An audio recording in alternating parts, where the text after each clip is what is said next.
उसकी गंभीरता को नहीं समझ सके या जानबूझ के उन्होंने नजरअंदाज किया और देश में प्रथम फेज पे कोरोना जिस प्रकार से आया, हम सब लोगों को तकलीफें हुई, देश के तमाम लोगों को तकलीफें हुई, लोगों की जानें भी गई। लेकिन देश के प्रधानमंत्री ने ये कहा कि हम जल्दी ही वैक्सीन का इजाद करेंगे और हमारे देश में वैक्सीन का निर्माण होगा और तमाम देश के लोगों को फ्री में हम लोग वैक्सीन लगाएंगे और उसका खर्चा केंद्र की सरकार उठाएगी, यानी फ्री में लगाएंगे तो केंद्र की सरकार उठाएगी। और इसके लिए केंद्र के बजट में कहा गया कि 3500 करोड़ रुपए वैक्सीनेशन के लिए रखा गया।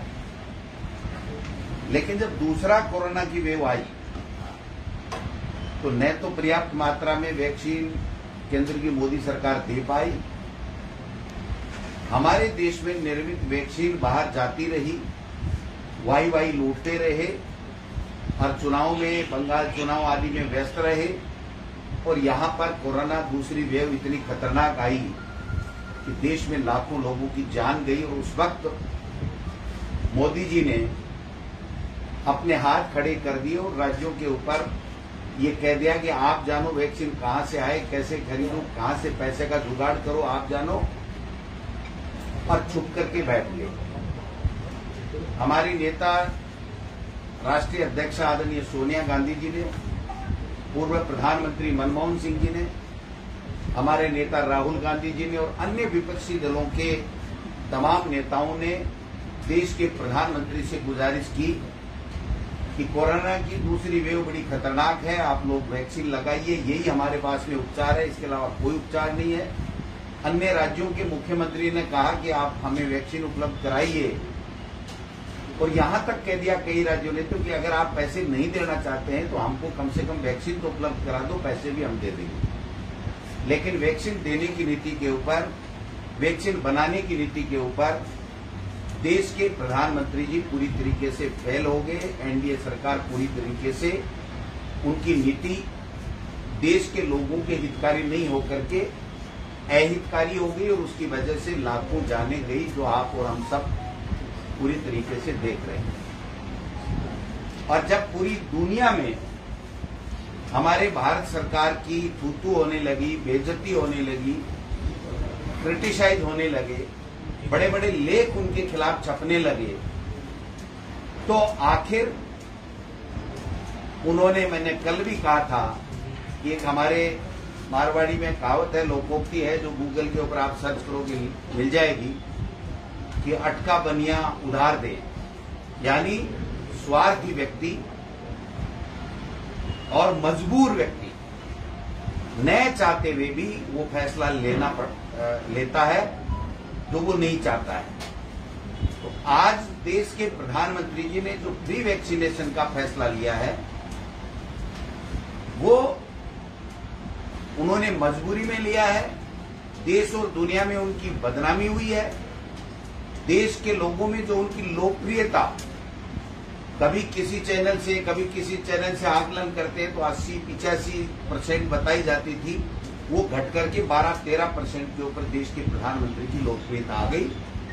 और मैं समझता हूं ये एक ऐसा फैसला था कि देश के प्रधानमंत्री से इतनी बड़ी चूक हो गई, और ये चूक छोटी मोटी नहीं है, ये चूक देश के लोगों की जान बचाने की जब जरूरत थी तो देश के प्रधानमंत्री जान बचाने में विफल रहे, न ऑक्सीजन समय पे दे पाए, न दवाइयां दे पाए। तो अब जो फैसला हुआ उसमें भी अभी ये क्लियर नहीं है कि जब आप फ्री में वैक्सीन दे रहे हो तो प्राइवेट में लगाने की रेटें क्यों तय कर रहे हो। तो मैं समझता हूं कि ये बात हमारी कांग्रेस पार्टी और हमारे नेता और तमाम विपक्ष के नेता बार बार कहते थे कि मोदी जी आपको देनी पड़ेगी, आपको देनी चाहिए, युवाओं के वोट से आप लोग बने हुए हो।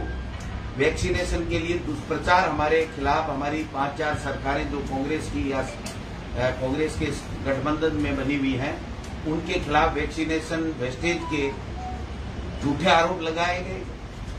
10% की उनकी छूट दी, राजस्थान में 2% वैक्सीनेशन वेस्ट नहीं हुई, और बहुत ही शानदार तरीके से देश में पहला राज्य राजस्थान जहां पे सबसे ज्यादा अच्छे तरीके से वैक्सीनेशन हुआ, लेकिन जानबूझ के फिर उस वैक्सीनेशन को रोका गया, वैक्सीन उपलब्ध नहीं कराई गई और इस तरीके का प्रोपेगेंडा कर करके और बदनाम करने की कुचेष्टा की गई जो कामयाब नहीं हो सके।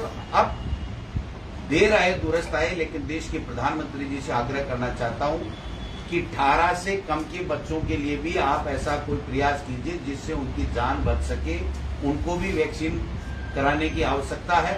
क्योंकि जब 18 से कम के बच्चे, हमारी स्कूली शिक्षा जो है उसमें तो फिर कोई नहीं जा पाएगा जब तक वैक्सीन नहीं होगी, तो हमारे पास में क्या ऑप्शन है, इस दिशा में भी काम करना चाहिए। जब प्रियंका जी ने और हमारी पार्टी के नेताओं ने, विपक्षी प्रमुख नेताओं ने सीबीएसई की एग्जाम को कैंसिल करने की बात कही, तो न चाहते हुए भी, ये कहावत और लोकोक्ति उनके ऊपर वहां भी फिट होती है कि न चाहते हुए भी देश के युवाओं के और प्रमुख विपक्षी नेताओं ने जो उनको घेरा, उसकी वजह से उन्होंने इस तरीके का फैसला किया। अब दूसरा जो मैं कहना चाह रहा हूं कि 11 जून को अखिल भारतीय कांग्रेस कमेटी ने निर्देश दिए हैं कि हमारे तमाम कांग्रेस पार्टी के पदाधिकारी, एमएलए, एमएलसी, सांसद, पूर्व सांसद, सीडब्ल्यूसी के मेंबर, निवर्तमान जिलाध्यक्ष, ब्लॉक अध्यक्ष, तमाम लोग 11 से पहले वर्चुअल बैठक करके जिला कांग्रेस कमेटियों की तय करेंगे, पेट्रोल पंपों का स्थान चिन्हित करेंगे और तख्तियां बना करके कोरोना गाइडलाइन की पालना करते हुए वो विरोध प्रदर्शन करेंगे।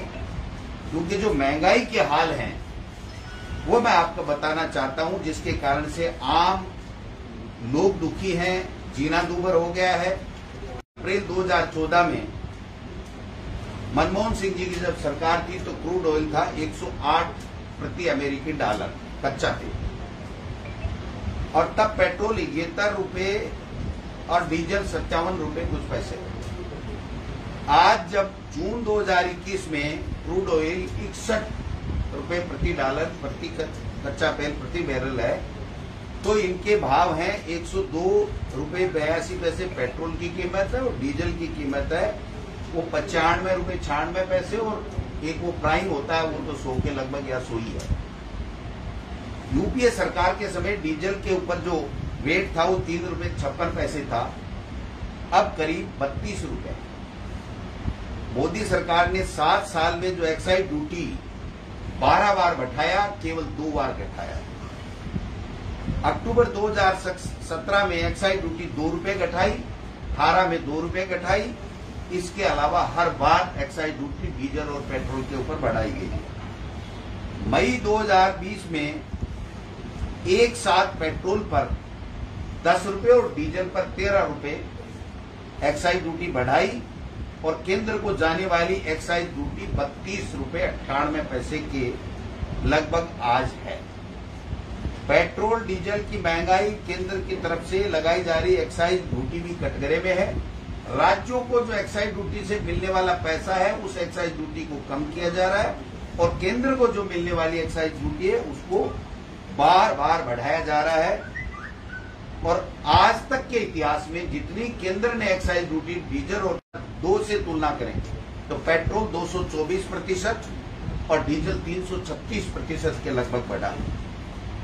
इसी प्रकार सब्सिडी से मिलने वाला जो गैस का सिलेंडर है वो आज 800 रुपए हो गया है, जिसकी कीमतें इन्हीं 7 साल में 220% से भी कहीं ज्यादा बढ़ी है। लोकसभा में खुद देश के पेट्रोलियम मंत्री ने एक प्रश्न के जवाब में स्वीकार किया, धर्मेंद्र प्रधान जी ने, कि डीजल और पेट्रोल पर टैक्स कलेक्शन में 459% बढ़ोतरी हुई है। 459%।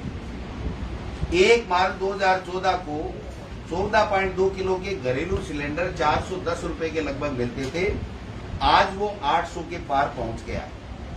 7 साल में गैस के सिलेंडर की कीमत दोगुनी कर दी गई है मोदी की सरकार के द्वारा। लोहे की कीमतों में अप्रत्याशित वृद्धि है। थोड़ा सा नमूना मैं यहां बताना चाहता हूं आपको, सबको, मीडिया के साथियों को। 2 महीने के अंदर शक्कर 2 महीने में 36 से 40 हो गई, चाय पत्ती 240 से 300 रुपए हो गई, चावल 20-30 वाले 30 और 45 रुपए हो गए, गुड़ 40 रुपए वाला 50 हो गया, चना दाल 60 से बढ़कर के 75 हो गया, अरहर दाल 100 से 125 हो गया, उड़द दाल 95 से 110 हो गया, मिर्ची 170 से 200 रुपए से ज्यादा हो गई, काबुला चना 100 से बढ़ के 2 महीने में 125 हो गया, साबूदाना, नमकीन, फल, सब्जी सब में बढ़ोतरी हो रही है।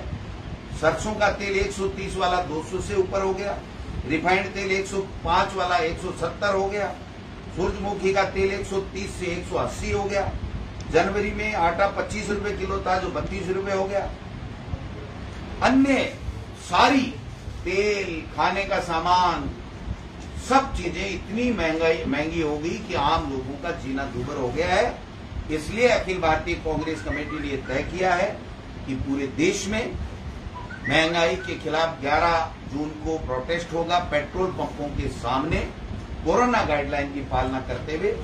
ये आज हम शाम तक प्रदेश के लिए भी जारी कर देंगे और कल या परसों में 2 दिन के अंदर अंदर हमारे निवर्तमान जिलाध्यक्ष वर्चुअल चर्चा करके या व्यक्ति से मिल करके एक तय कर लेंगे, तख्तियां बना करके, और पूरे तरीके से विरोध प्रदर्शन इस महंगाई के खिलाफ होगा, जिससे मोदी जी, क्योंकि न सोनिया जी की चिट्ठी का जवाब देते हैं, मनमोहन सिंह जी का देते हैं, न अन्य किसी विपक्षी दल का देते हैं, तो एकमात्र लोकतंत्र में तरीका बचा है विरोध प्रदर्शन का, जो करके और आम लोगों को कैसे इस महंगाई से निजात मिले इस बात के लिए करें।